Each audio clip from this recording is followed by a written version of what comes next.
Notez ceci. Vous voyez les autres à travers l'image que vous avez de vous-même.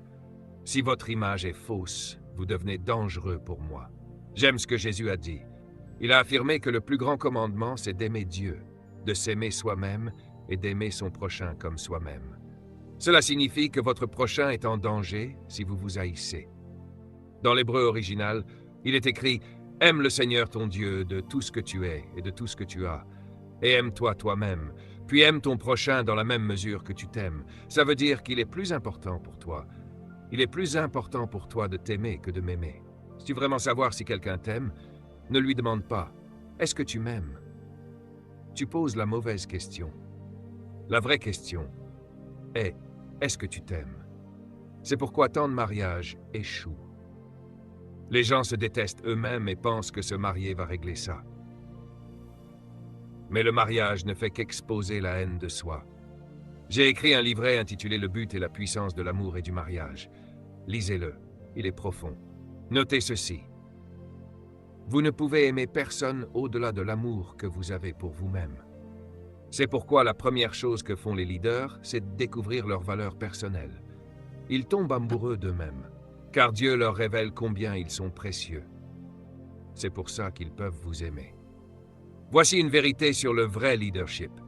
Les vrais leaders veulent que vous réussissiez, parce qu'ils ne sont pas menacés par votre succès. Ils s'aiment tellement qu'ils sont sécurisés. Votre réussite n'ébranle pas leur confiance. Les vrais leaders n'ont pas besoin de votre approbation. Ils n'ont pas besoin que vous les aimiez pour fonctionner. Leur amour d'eux-mêmes est si solide qu'ils n'attendent rien de vous.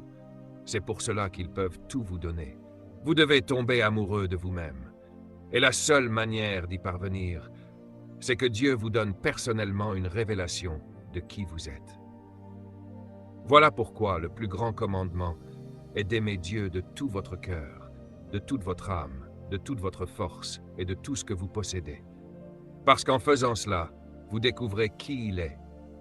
Et en le découvrant, vous découvrez qui vous êtes, car vous êtes comme lui. Alors, automatiquement, vous vous aimez. Et en aimant votre prochain, vous aimez aussi l'image de Dieu en lui. Personne ne peut dire « j'aime Dieu » et haïr son frère. Retenez bien ceci, le fondement du leadership, c'est une image saine de soi-même. Demain soir, nous parlerons de comment développer cette image de soi et de la puissance de l'attitude. Nous verrons quelles attitudes vous permettront d'avoir un impact significatif dans le monde. Si vous êtes encore en vie aujourd'hui, c'est parce qu'il reste encore beaucoup à accomplir pour vous. Rappelez-vous, le plus grand ennemi